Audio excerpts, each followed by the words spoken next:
नमस्कार। आइए शुरू करते हैं हिंदी कक्षा का कालांश। और आज के कालांश का विषय है हिंदी व्याकरण। हिंदी व्याकरण में अन्य भेदों को समझने के लिए, अन्य अंगों को समझने के लिए संज्ञा का ज्ञान होना अत्यंत आवश्यक है। और संज्ञा में केवल यही नहीं होता कि आपने उसको संज्ञा को पहचानना सीख लिया है और आपने व्यक्तिवाचक, जातिवाचक या भाववाचक को पहचानना सीख लिया है, वही काफी नहीं होता है। ये जो लिंग वचन कारक होते हैं वो भी संज्ञा के ही विकारक तत्व होते हैं। संज्ञा के विकार जो शब्द होते हैं उनमें विकार आता है और उस विकार से ही जो शब्द निर्मित होते हैं उन्हीं को हम लिंग के अंतर्गत, वचन के अंतर्गत और कारक के अंतर्गत भी पढ़ते हैं। आप रोजमर्रा के जीवन में अनेक शब्दों का इस्तेमाल करते हैं। आप उन्हें एक सामान्य तौर पर पहचान भी जाते हैं कि वो पुल्लिंग है या स्त्रीलिंग है। लेकिन कुछ शब्द ऐसे होते हैं जिन्हें पहचानने के लिए या जिन्हें पुल्लिंग या स्त्रीलिंग में विभक्त करने के लिए हमें उनकी सामान्य जानकारी आवश्यक होती है। तो आज हम बात करेंगे कि लिंग की पहचान या स्त्रीलिंग या पुल्लिंग में विभाजन कैसे किया जाए। कुछ वाक्य हैं आपके सामने, देखिए। बालक दौड़ता है, बालिका दौड़ती है, वर्षा का पानी सूख गया है, धूल उड़ रही है, जो सस्ता बिकता है, आग जलती है। यहाँ पर आप देखिए बालक दौड़ता है। बालक जो शब्द आया है, जो संज्ञा है, उसके साथ में दौड़ता है, यानी कि आप इसको पुल्लिंग के अंतर्गत लेकर आते हैं।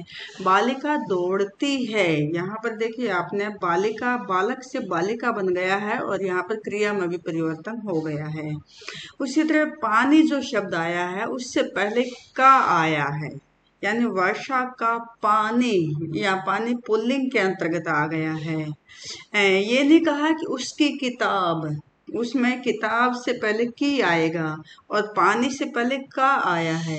तो ये दोनों जो शब्दों में अंतर आया है ना, का और की, ये भी उसे स्त्रीलिंग और पुल्लिंग में विभक्त करता है। जैसे धूल उड़ रही है, धूल जो शब्द आया है उसके साथ में क्रिया का स्त्रीलिंग कर दिया गया है। तो इसका अर्थ क्या है कि धूल भी स्त्रीलिंग है। जो सस्ता बिकता है, बिकता है यहाँ पर पुल्लिंग है, तो इसका अर्थ क्या है, जो भी पुल्लिंग है। आग जलती है, आग के साथ जो क्रिया का इस्तेमाल है वो स्त्रीलिंग में है। इसका अर्थ क्या है कि आग भी स्त्रीलिंग है। तो यहाँ पर आपने देखा कि कुछ शब्द ऐसे हैं जिनको हम पुल्लिंग और स्त्रीलिंग में विभक्त आसानी से कर देते हैं। लेकिन एक चीज और आपको पहचाननी है, वो आपको पहचाननी है कि जो शब्द है उसके साथ जो क्रिया का या कारक का इस्तेमाल है वो भी उसी के अनुसार बदल जाता है। स्त्रीलिंग के साथ वह स्त्रीलिंग की दशा में प्रस्तुत होता है और पुल्लिंग के साथ वह पुल्लिंग के रूप में प्रस्तुत होता है। तो निष्कर्ष ये निकलता है कि जिस रूप से ये जाना जाए कि कोई शब्द पुरुष जाति के लिए प्रयोग होता है या स्त्री जाति के लिए प्रयोग होता है, उसे लिंग कहते हैं।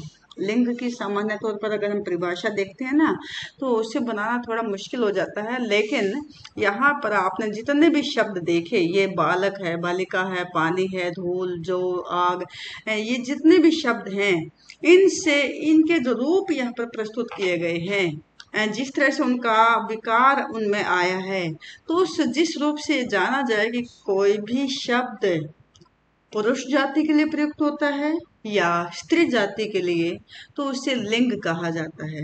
और वास्तव में जो संज्ञा के शब्द होते हैं ना, संज्ञा तो सारे सृष्टि में जितने भी वस्तुएं हैं उनके नामों का नाम ही तो संज्ञा है। तो यहाँ पर संज्ञा के जितने भी शब्द हैं उनमें जो विकार आता है, रूपांतर आता है, परिवर्तन आता है, वही एक तरह से हम लिंग, वचन और कारक के अंतर्गत लेकर आते हैं। इन्हें संज्ञा की 3 कोटियां भी कहा जाता है। विकार के आधार पर 3 कोटियां। तो ये संज्ञा की 3 विकार पर आधारित कोटियां होती हैं, जिन्हें आज हम पहली जो कोटि है, पहला जो प्रकार है लिंग, उसे आज हम पढ़ने जा रहे हैं।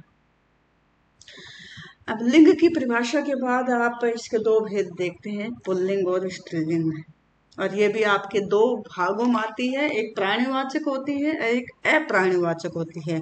प्राणीवाचक यानी कि जो प्राणी वर्ग है, नर मादा है, जो हमारे यहाँ पर मनुष्य और स्त्री के रूप ना पुरुष और स्त्री के रूप में प्रस्तुत होते हैं, तो उन्हें हम आसानी से पहचान जाते हैं कि वो पुल्लिंग में जाएगा या स्त्रीलिंग में जाएगा, क्योंकि वो नर और मादा के रूप में प्रस्तुत होते हैं। तो प्राणीवाचक में पुल्लिंग या स्त्रीलिंग पहचानने में हमें या विभक्त करने में कोई समस्या नहीं आती है, लेकिन जहाँ समस्या आती है वहां पर अप्राणीवाचक जो वर्ग होता है वहां पर आती है। तो अप्राणीवाचक यानी कि निर्जीव, जो निर्जीव वस्तुएं होती हैं उन्हें हम किस आधार पर पुल्लिंग या स्त्रीलिंग जो भेद होते हैं उनमें रखते हैं, तो उसमें कौन से आधारों को प्रमुखता दी जाती है, किन आधारों को लेकर के उनमें परिवर्तन किया जाता है, उनका विभाजन किया जाता है, तो उसका हम यहाँ पर पढ़ने जा रहे हैं कि अप्राणीवाचक जो वस्तुएं होती हैं उन्हें पुल्लिंग और स्त्रीलिंग में किस आधार पर विभाजित किया जाता है। तो ये माना जाता है कि जो अप्राणीवाचक वस्तुएं हैं और उनमें जो विशेषताएं हैं जिन्हें हम एक पुरुष में महसूस करते हैं, पुरुष में हम मानते आए हैं परंपरागत रूप से कि उनमें कठोरता होती है, कर्कश होते हैं, आकार में बड़े होते हैं, बहादुर होते हैं, तो इस तरह की जो विशेषताएं होती हैं वो उनमें मानी जाती हैं पुरुष वर्ग में। तो ये जो कठोरता है, कर्कश, कर्कश यानी कि उनकी वाणी में तीखापन, कठोरता, कर्कश और आकार में बड़े होना, लंबे तगड़े होना, बड़े भारी होना, तो ये जो विशेषताएं होती हैं पुरुष वर्ग में मानी जाती हैं। तो निर्जीव वस्तुओं में जहां पर भी ये विशेषताएं दिखाई देती हैं उन्हें हम कहते हैं कि वो पुल्लिंग में आएंगे। तो वो जैसे कि शेर और शेरनी तो प्राणीवाचक हैं, लेकिन जो पहाड़ है, पहाड़ को हम क्या कहेंगे, पहाड़ को हम पुल्लिंग में लेकर आएंगे और पहाड़ का स्त्रीलिंग क्या बना देंगे, जो छोटे आकार की होती है यानी पहाड़ी, यानी कि बड़े आकार में है तो वो पहाड़ है, वो पुल्लिंग है, लेकिन छोटे आकार में है तो वो क्या है, स्त्रीलिंग है और वो पहाड़ी है।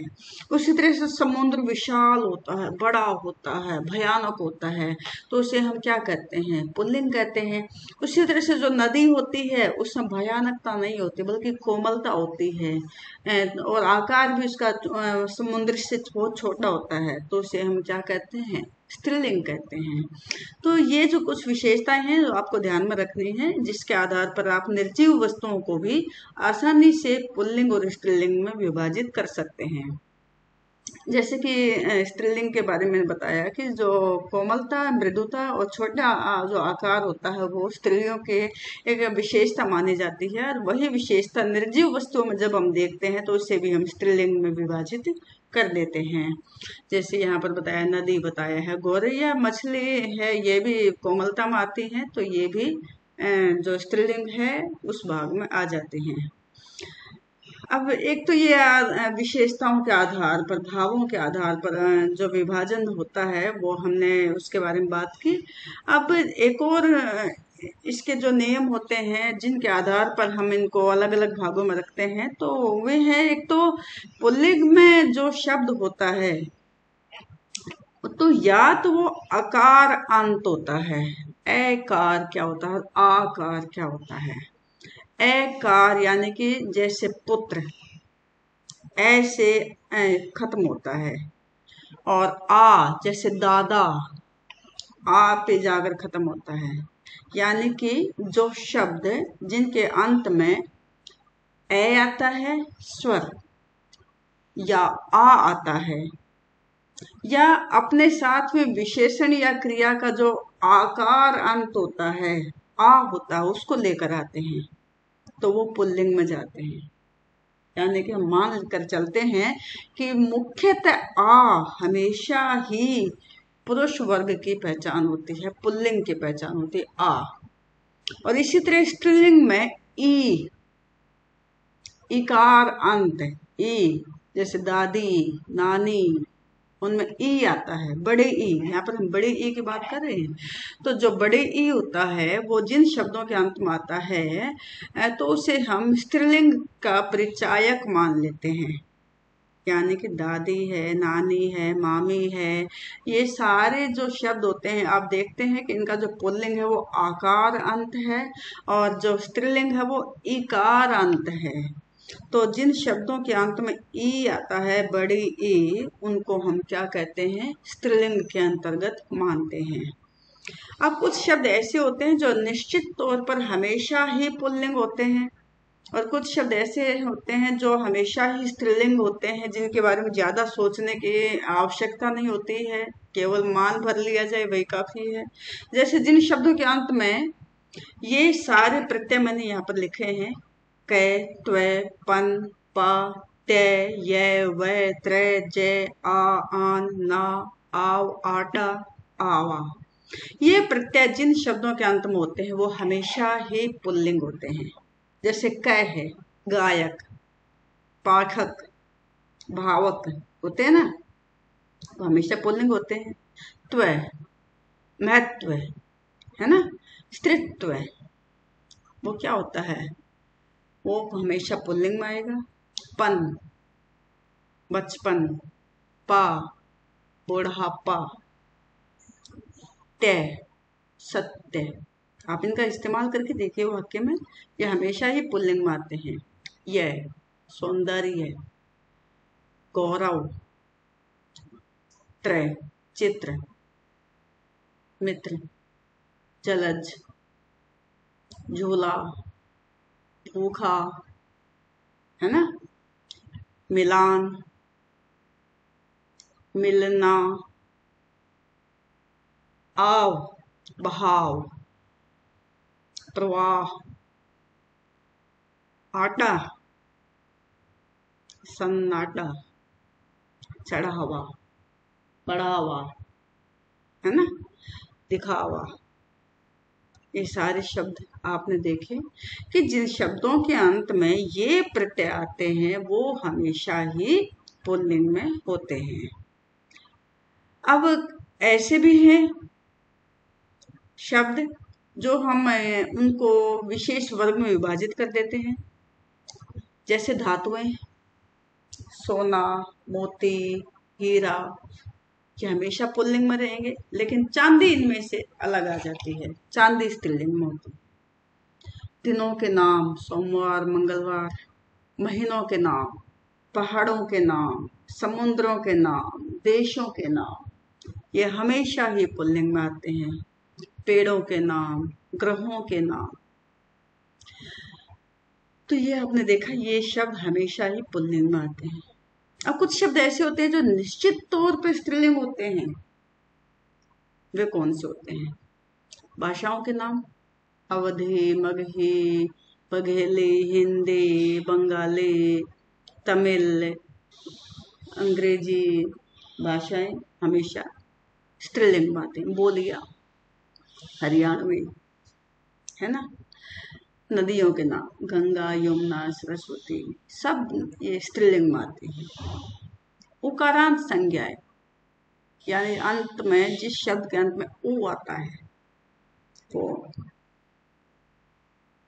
स्त्रीलिंग में आती है। मृत्यु, वायु, ऋतु, लेकिन यहाँ पर थोड़ा सा अंतर है, एक और, गुरु है, जैसे गुरु पुल्लिंग में आता है, लेकिन ये मृत्यु, वायु, ऋतु, इस तरह से बहुत सारे शब्द हैं जो केवल जो स्त्रीलिंग है उसमें आते हैं।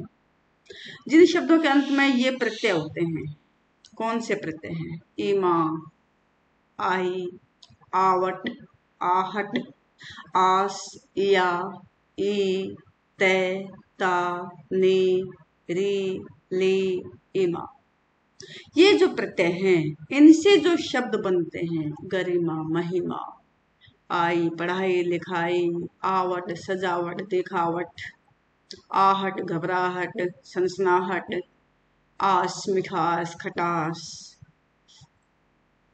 या, खटिया, बिटिया, ई, खुशी, बचत, मित्रता, छलनी, मठरी, इमली, गरिमा, ये शब्द हैं जो कि ये ऐसे शब्द हैं जिनके अंत में वे प्रत्यय आए हैं जो हमेशा ही उन प्रत्ययों के इस्तेमाल से हमेशा ही स्त्रीलिंग शब्द बनता है। तो इनको याद कर लेंगे। अब पुल्लिंग से रूपांतरण भी होता है। अब आप जो परिवर्तन करते हैं उसमें पुल्लिंग से स्त्रीलिंग में परिवर्तन करने के कौन से नियम होते हैं। जैसे पहले हमने बात की थी पुल्लिंग में अकारांत या आकारांत आता है, तो उसको इकारांत कैसे बनाया जाए, तभी तो बनाएंगे ना। इकारांत स्त्रीलिंग की पहचान है, अकारांत आकारांत पुल्लिंग की पहचान है। तो पुल्लिंग को स्त्रीलिंग में करने के लिए पहले क्या करना पड़ेगा, अकार है या आकार अंत है उसको इकार अंत में लाना पड़ेगा। तो ये आप बिल्कुल आसानी से कर सकते हैं। पुत्र का पुत्री है, जैसे पुत्र है अकार अंत है, उसको हमने पुत्री करके इकार अंत कर दिया है। उसी तरह से अकार अंत या आकार अंत हैं, उनमें इया जोड़ दिया जाए, इया, तो उसको हम स्त्रीलिंग में लेकर चले जाते हैं। बूढ़ा से बुढ़िया, बेटा से बिटिया, है ना। तो ये जो आकार अंत है उसको हम इया लगा करके इकार अंत इया लगा करके हम उसको स्त्रीलिंग में ले जाते हैं। अब पुल्लिंग की तो पहचान ही आकार अंत है या आकार अंत है। छात्र है उसको हम आ कर देते, छात्रा। ये संस्कृत शब्द होते हैं, संस्कृत शब्द यानी तत्सम शब्द। तो तत्सम शब्दों को हम आकार अंत करके उसको स्त्रीलिंग में ले जाते हैं। महोदय से महोदया, छात्र से छात्रा। इसी तरह से अगर जो शब्द है उसमें इन जोड़ दें या आइन जोड़ दें तो इससे भी स्त्रीलिंग में चला जाता है। धोबी है धोबिन, सुनार है सुनारिन, इनमें इन जोड़ा हमने। और उसी तरह से ठाकुर है, इसको आइन जोड़कर हम स्त्रीलिंग में लेकर जाएंगे। ठाकुर को आइन जोड़ा, ठकुराइन बन गया। चौधरी में आइन जोड़ा, चौधराइन बन गया है। तो कुछ शब्द ऐसे होते हैं जिनको हम इन या आइन जोड़ करके स्त्रीलिंग में लेकर जाते हैं। आनी जोड़ा, नौकर के साथ आनी जोड़ा, नौकरानी। सेठ के साथ आनी जोड़ा, सेठानी। नी जोड़कर, ये सामान्य तौर पर जो पशु पक्षी होते हैं उनके साथ जोड़ा जाता है। मोर, मोरनी, शेर का शेरनी। जिन शब्दों के अंत में अक आता है, आपने पढ़ा था ना तो प्रत्यय अक, पाठक था, तो उसके साथ में अगर हम इका जोड़ेंगे, इका, तो वो स्त्रीलिंग बन जाएगा। पाठक से पाठिका, नायक से नायिका, पालक से पालिका। तो ये इका जोड़ने से ये स्त्रीलिंग में आ जाते हैं। तो ये नियम है, अगर आप इनका अभ्यास करते हैं तो आप इन्हें आसानी से पुल्लिंग से स्त्रीलिंग या स्त्रीलिंग से पुल्लिंग में ले जा सकते हैं। या बहुत सारे शब्द आपको दिए गए हैं तो उनमें से आप आसानी से उन्हें पुल्लिंग या स्त्रीलिंग में विभाजित कर सकते हैं।